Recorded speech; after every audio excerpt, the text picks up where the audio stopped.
আসসালামু আলাইকুম, আমি রিয়াদ খান। আজকের ভিডিওতে আপনাদের সবাইকে স্বাগত জানাচ্ছি। আজকের ভিডিওতে আমরা আলোচনা করব শিপিং নিয়ে, কারণ শিপিং খুবই একটা গুরুত্বপূর্ণ বিষয়।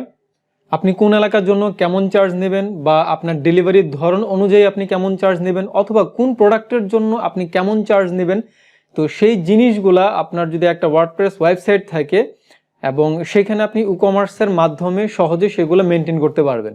আর এই বিষয়টি অত্যন্ত সহজ এবং সুন্দরভাবে আমাদের ওয়েব ডেভেলপার আপনাদেরকে আজকের ভিডিওতে পরিপূর্ণভাবে দেখাবেন। তো সম্পূর্ণ ভিডিওটি মনোযোগ সহকারে দেখার জন্য অনুরোধ করছি। তাছাড়া গত পর্বের ভিডিওতে আমরা দেখিয়েছিলাম যে কিভাবে আপনি ট্যাক্স নির্ধারণ করে এবং সেটাকে আপনার ওয়েবসাইটের মাধ্যমে মেনটেন করতে পারেন। ভিডিওটি না দেখা থাকলে অবশ্যই দেখে নেবেন। তাছাড়া ইকমার্স নিয়ে এই চ্যানেলে নিয়মিত ভিডিও আপলোড করা হচ্ছে।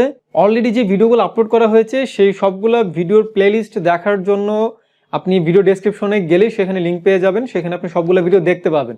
তাছাড়া যেহেতু আরও ভিডিও আপলোড করা হচ্ছে, সুতরাং অবশ্যই চ্যানেলটি সাবস্ক্রাইব করে বেল আইকনে প্রেস করে অল সিলেক্ট করে দিবেন, তাহলে ভবিষ্যতে কোনো ভিডিও আপনার আর মিস হবে না। আর হ্যাঁ, ইকমার্স ব্যবসায়ীদের নিয়ে একটি স্পেশাল ফেসবুক গ্রুপ তৈরি করেছি, যেখানে কিনা ইকমার্সের উপর সকল ধরনের সমস্যার সমাধান নিয়ে সেখানে অ্যাকচুয়ালি আলোচনা করা হবে। সেটা লিঙ্কও আপনি ডেসক্রিপশনে পেয়ে যাবেন, এবং সেখানে জয়েন করার সময় অবশ্যই আপনার ইমেল অ্যাড্রেস, মোবাইল নাম্বার এবং আপনার ফেসবুক শপ পেজ অথবা ওয়েবসাইট যেটাই থাকুক না কেন সেটার তথ্য অবশ্যই শেয়ার করবেন। তো চলুন আর কথা না বাড়িয়ে আমরা ভিডিওর মেন পর্বে চলে যাই।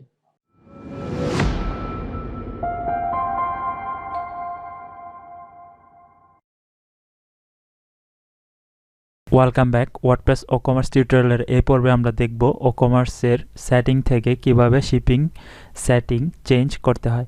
সো আমরা লেফট মেনু থেকে wooCommerce সিলেক্ট করব, তারপর এখানে যে সেটিং অপশন রয়েছে এখানে ক্লিক করে আমরা শিপিং ট্যাবে ক্লিক করে নিচের দিকে স্ক্রল করে চলে আসব। সো বেসিক্যালি এখানে তিনটি অপশন রয়েছে, আপনারা দেখতে পাচ্ছেন shipping Jones, shipping option, shipping classes. So আমরা প্রথমে দেখব শিপিং জোন নিয়ে। বেসিক্যালি এখানে যে অপশনগুলো রয়েছে তিনটি অপশন, জোন, নেম। সো আপনার শিপিং এরিয়াটি কোনটি হবে সেটা আপনাকে এখানে লিখে দিতে হবে। সাপোজ আমি একটি শিপিং এরিয়া খুলতে চাচ্ছি, নেম দিচ্ছি ঢাকা রিজিয়ন। সো আপনারা আপনাদের প্রয়োজন অনুযায়ী সেভাবে আপনি জোনের নাম সিলেক্ট করে দিবেন। তারপর এখানে যে রিজিয়ন রয়েছে আপনার এখান থেকে অ্যাকচুয়াল যে লোকেশনটি রয়েছে সেটা আপনাকে সিলেক্ট করে দিতে হবে। সো আমরা এখানে যদি সার্চ বারে লেখা শুরু করি DH ঢাকা বাংলাদেশ, সো আমরা ঢাকা বাংলাদেশ অলরেডি চলে এসেছে, এখান থেকে আমরা সিলেক্ট করব। তারপর আপনার যদি আরও স্পেসিফিক কোনো লোকেশন থাকে আপনি সার্চ করে অ্যাড করে দিতে পারেন। সো আমরা আপাতত ঢাকা বাংলাদেশ এটা লিখছি। তারপর আপনি শিপিং যে মেথড থাকবে, অ্যাকচুয়ালি আপনার মেথড বলতে কি বোঝায় সেটা আমরা এখন দেখব। সো ফ্ল্যাট রেট হচ্ছে আপনার একটা নির্দিষ্ট পরিমাণে রেট, মানে আপনার এই শিপমেন্টের কত খরচ হবে সেটা আপনি আইটেম অ্যাড করার সময় সিলেক্ট করে দিতে পারেন। সাপোজ আমি যদি চাই এখানে একটা নতুন একটি আইটেম অ্যাড করতে, তো আমরা যদি চলে যাই আমাদের আইটেম পেজে, সাপোজ আমরা একটা আইটেমের অ্যাড করার সময় যে আমাদের কি বেসিক্যালি যেসব ইনফরমেশন দেওয়া লাগে, সাপোজ এখানে আপনার টাইটেল, আইটেম ডেসক্রিপশন, তারপর আপনি যদি নিচের দিকে স্ক্রল করেন তো এখানে শিপিং নামে একটা অপশন দেখতে পাচ্ছেন। এখানে শিপিং আপনার ওয়াইট কত ওজনের হবে, আপনার ডাইমেনশন, সেগুলো আপনি সিলেক্ট করে দেবেন। তারপর এখানে যে মেইন যে বিষয়টি দেখেন শিপিং ক্লাস। সো আমরা এখনও ওইখান থেকে শিপিং ক্লাস ক্রিয়েট করিনি, সো এখানে এখনও শো করেনি। সো আমরা প্রথমে চলে যাচ্ছি আমাদের যে বেসিক এখানে যে শিপমেন্ট মেথড।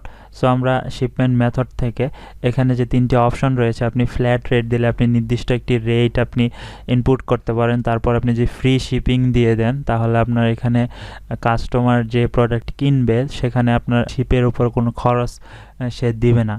আর লোকাল পিক আপ, আপনি যদি কোনো লোকালভাবে আপনি সেটা পিক করেন কাস্টমারের কাছে তাহলে আপনি সেটার জন্য একটি নির্দিষ্ট প্রাইস সিলেক্ট করে দিতে পারবেন।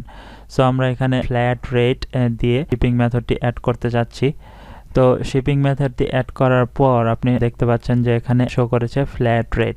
সো আপনি এখানে ইচ্ছা করলে মাল্টিপল শিপিং মেথডও সিলেক্ট করে দিতে পারেন। সো আমি যদি এখানে ফ্রি শিপিং অপশনটি অ্যাড করি, দেখতে পাচ্ছেন যে এখানে ফ্রি শিপিং অ্যাড হয়ে গিয়েছে। সো আপনি এভাবে চাইলে নতুন শিপিং অ্যাড করে নিতে পারবেন আপনার এখান থেকে। পরবর্তীতে আমাদের যে অপশনটি রয়েছে শিপিং অপশন, সো আমরা যদি শিপিং অপশনে যদি যাই এখানে আমরা যে জিনিসগুলো দেখতে পাবো, এখানে আপনি দেখতে পাচ্ছেন ক্যালকুলেশন, সো প্রথম অপশনটি হচ্ছে আপনার যে কার্ড পেজটি থাকবে বেসিক্যালি আপনার ওয়েবসাইটের, যে আপনার এখানে যে কার্ড পেজটি রয়েছে, এখানে আপনার শিপিংয়ের যে খরচটি সেটা এখানে ক্যালকুলেশন হবে কি না সেটা আপনি এখান থেকে সিলেক্ট করে দিতে পারেন, অথবা আপনি এখান থেকে হাইডও করে রাখতে পারেন যতক্ষণ না আপনার কাস্টমার আপনার সেই তার নিজস্ব শিপিং অ্যাড্রেসটি প্রবেশ করাবে। আপনি এখান থেকে এটি চয়েস করে দিতে পারেন নির্দিষ্টভাবে। তারপর এখানে যে শিপিং ডেস্টিনেশন রয়েছে, ডেস্টিনেশন হচ্ছে আপনার ডিফল্টভাবে যদি কোনো বিলিং অ্যাড্রেস অথবা শিপিং অ্যাড্রেসের উপর যদি আপনি বেসিস করে আপনি শিপের অ্যাড্রেস ঠিক করতে চান তাহলে সেটা আপনি এখান থেকে করে দিতে পারেন। সাপোজ এখানে যে প্রথম অপশনটি রয়েছে সেটা হচ্ছে আপনার কাস্টমারের যে শিপিং অ্যাড্রেস থাকবে, ডিফল্টভাবে একটি শিপিং অ্যাড্রেস যদি সে সেট করে দেয় তাহলে আপনার শিপিং অ্যাড্রেসেই সেটা চলে যাবে। আর যদি ডিফল্টভাবে কাস্টমারের যে বিলিং অ্যাড্রেস থাকে সেটার উপর বেসিস করে আপনার শিপিংয়ের ডেস্টিনেশন সিলেক্ট হবে অটোমেটিকভাবে, তাহলে সেটা সিলেক্ট করবে। অথবা আপনি যদি চান এখানে যে ফোর্স করে আপনি নির্দিষ্ট কাস্টমারকে, যে না কাস্টমার আপনাকে একটা বিলিং অ্যাড্রেস ইনপুট দিবে, তারপর সেই অ্যাড্রেসে আপনি শিপিং ডেস্টিনেশন নির্দিষ্ট করবেন, তাহলে সেটা দিবেন। তো আমরা বেসিক্যালি প্রথম অপশনটি রাখছি। পরবর্তীতে আমরা এখানে সেভ চেঞ্জেস বাটনে ক্লিক করব। ক্লিক করার পর আমাদের শিপের সেটিংটি চেঞ্জ হয়ে গিয়েছে। তো পরবর্তী যে অপশনটি রয়েছে সেটা হচ্ছে আপনার শিপিং ক্লাসেস। সো অলরেডি আপনাকে দেখিয়েছি আমরা যে শিপিং ক্লাসের ব্যবহার বেসিক্যালি কি। তো আমরা যে এই প্রোডাক্ট অ্যাড করার সময় এখানে আমরা নির্দিষ্টভাবে একটি ক্লাস অ্যাড করে দিতে পারি, যেই ক্লাসের আন্ডারে আমরা নির্দিষ্টভাবে শিপের খরচ, শিপের যে সেটিং রয়েছে সেগুলো আমরা এখান থেকে চেঞ্জ করে নিতে পারি। সো আমরা চাচ্ছি একটা শিপিং ক্লাস অ্যাড করতে।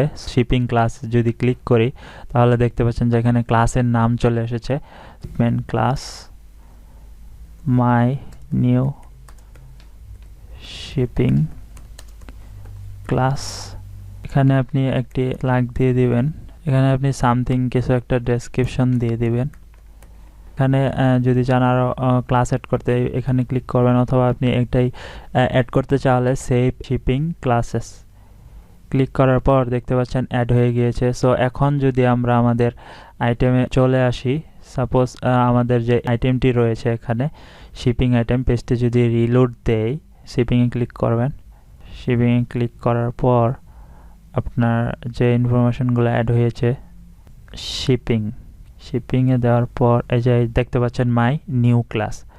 সো এখানে আপনার যে শিপের যে টোটাল এখানে যে ইনফরমেশনটি আপনি দিয়েছেন সেটা এখান থেকে অ্যাড হয়ে যাবে। সাপোজ আপনার শিপিং ডেসক্রিপশনটা কি হবে বা শিপিংয়ের যে ক্লাসটি সেটা এখানে শো করবে।